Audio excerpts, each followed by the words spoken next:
to Irish Astronomy Week 2024. This year we've adopted the theme From Your Garden to the Stars. The week runs from the 9th to 16th of March this year. We've timed that to give a favourable viewing of the moon and planets and some other things that we can see in the sky, which we'll talk about later. And we'll also talk about the rich history of Ireland. But our goal here is to provide opportunities to connect with the universe, to promote an appreciation and understanding of the night sky, and to enjoy it in a non-intrusive and non-destructive manner. Today, let's embark on a journey through the fascinating history of astronomy in Ireland. A story rich with discoveries, contributions, and the relentless pursuit of understanding the cosmos. Our tale begins in ancient times when the Irish, like many ancient civilizations, observed the heavens with awe and wonder. The alignment of ancient monuments such as Newgrange suggests an early interest in celestial phenomena. However, it wasn't until the arrival of Christianity in the 5th century that recorded astronomical observations began. One of the earliest Irish astronomers of note was a 7th century monk, Adamnan, who documented a solar eclipse in his writings. But it was during the Middle Ages that Ireland truly began to make its mark on the astronomical map. Monasteries such as Armagh and Clonmacnoise became centres of learning where monks meticulously recorded celestial events, laying the foundation for future astronomical endeavours.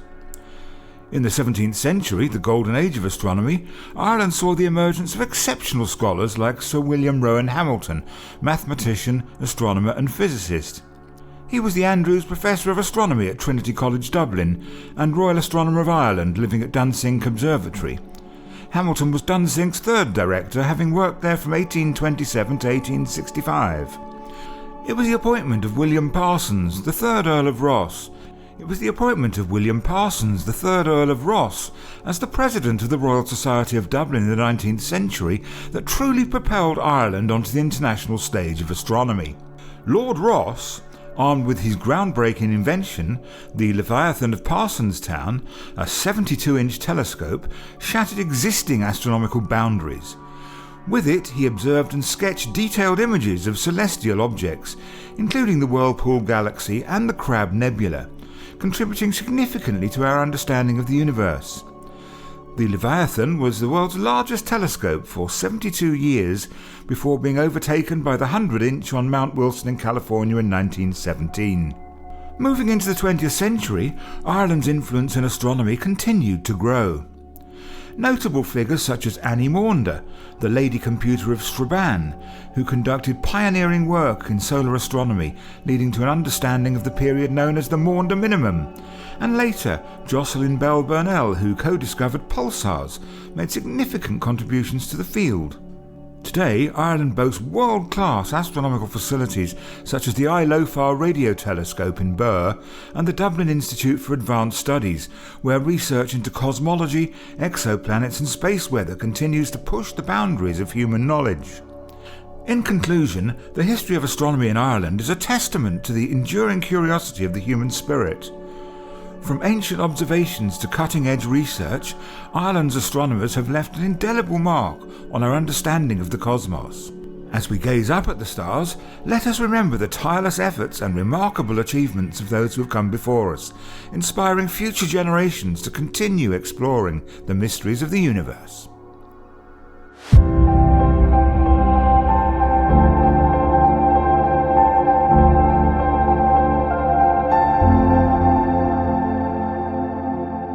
After that look at the history of Irish astronomy, let's look forward to what we might see in the sky during Irish Astronomy Week 2024. The first item of interest is not in the night sky, it's the sun, because solar cycle 25 is well advanced and we're headed towards a peak next year in 2025. But it is very, very lively and is delivering a lot of sunspots with flares, and hopefully this will lead to aurora activity, which is particularly visible around the time of the equinoxes. This is due to a phenomenon called the Russell-McFerran effect, where the magnetic fields of the Sun and the Earth line up, which makes it far more likely that a solar storm will cause aurora visible in the sky. And the good news is that certainly from northern parts of the island, these can be quite visible, and actually come quite a way south too on good occasions, so there's a chance that we'll see Aurora Borealis, which is a beautiful combination of red, green and sometimes blue and purple lights in the sky. Next up, we have the moon phases for the week, and we've chosen the week so that it starts with the new moon, with the thin crescent moon being visible on the 11th. And also you need to be very careful about this, but you may get to see the planet Mercury close to that crescent moon. The moon will rise and get more easily visible during the week, and we get almost to a half moon on the Saturday. Now just on Mercury, you can see it during the week, just after sunset, and I must stress at this point, for safety reasons, you must not go looking for Mercury while the sun is still at all in the sky, because 1, you won't see it, and 2, you may damage your eyes if you inadvertently look too close to the sun. But Mercury is there, it is small and bright, in fact sometimes it can be brighter than the brightest star Sirius, but not many people have seen Mercury because it's always very low in the sky and close to the sun, so it never really makes it out of the twilight. In terms of other planets, there aren't that many visible, to be honest. Jupiter and Uranus are the only other 2 planets that you'll see during Astronomy Week. And now Jupiter is very big and bright. As soon as the sun has set, you'll see Jupiter come out towards the southwest. And it's still pretty huge, not quite at its best, which it was at the end of last year, but it's still bright, and if you look at it through binoculars, you can see the 4 Galilean moons, and if you watch those from night to night, they will obviously be rotating around Jupiter as they'll move from side to side over several evenings, and if you look at Jupiter through a small telescope, you'll see the equatorial weather bands and possibly even the Great Red Spot, which is a storm bigger than the Earth that has been raging on Jupiter for at least 300 years. Close to Jupiter you could find Uranus. You'll need a star map to find that. Some people say they've seen Uranus with the naked eye because it is at the magnitude 5.8, which is just on the cusp of what it's possible to see. But most people need binoculars or a small telescope where it shows up as a small green blob. These 3 are the only planets visible during Irish Astronomy Week 2024. Now turning to the deep sky, Irish Astronomy Week has plenty to offer, as we still have the constellations of winter, so looking south as soon as the sun has set, we can see Orion the Hunter. And Orion is a spectacular constellation in its own right, as well as being a great signpost to other constellations as well.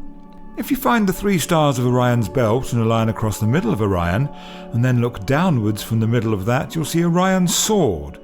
And in that sword is a fuzzy patch visible to the naked eye, and that is the great Orion Nebula, Messier 42, and new stars are being made in that nebula all the time.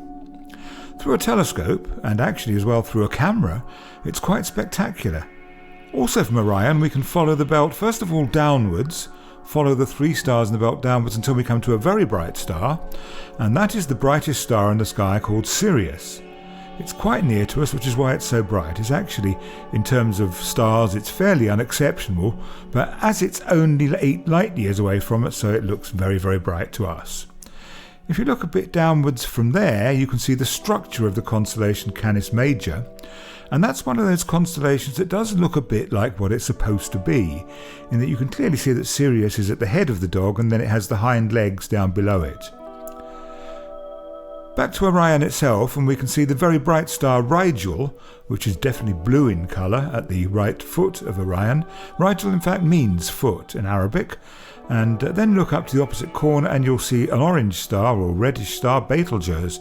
Now Betelgeuse is a red giant, and at the moment, this being the end of February, it's looking dimmer than usual and has been quite variable for a long time, but more so in recent years, which leads some to suspect that it's now going unstable and could explode anytime soon. Now in celestial terms, that doesn't necessarily mean this week or next week, but maybe in the next 10,000 years or so. But if that happens, it will become very, very bright at night, brighter than the full moon, and will cast shadows at night and will be visible in broad daylight, and this will go on for several weeks or even a few months. But it may be a long time in our terms before that happens. Following the belt of Orion upwards, we come to another orange star, not quite as orange as Betelgeuse, but orange nevertheless, and that is the Eye of the Bull, Aldebaran.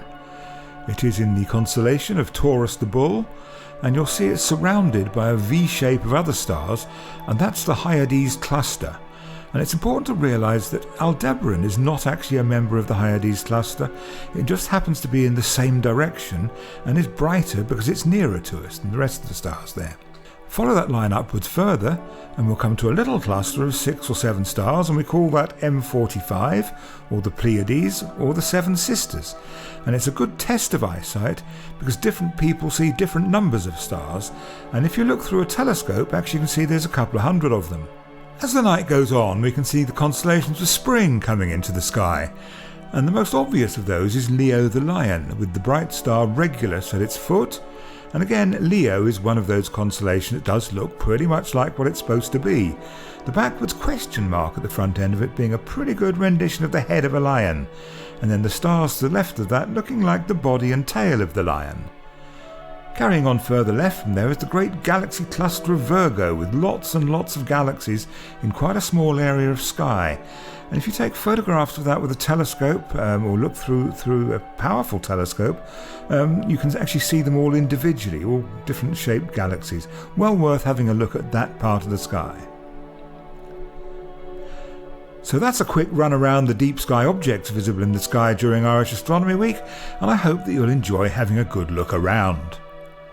This video has been produced by the Irish Astronomy Week 2024 team, us being Leading Light, Mr. Ronan Newman from County Mayo, Sinead Mannion from Connemara Astronomy Club, and me, Paul Evans, from the Irish Astronomical Association and Irish Federation of Astronomical Societies. Keep safe and keep looking up.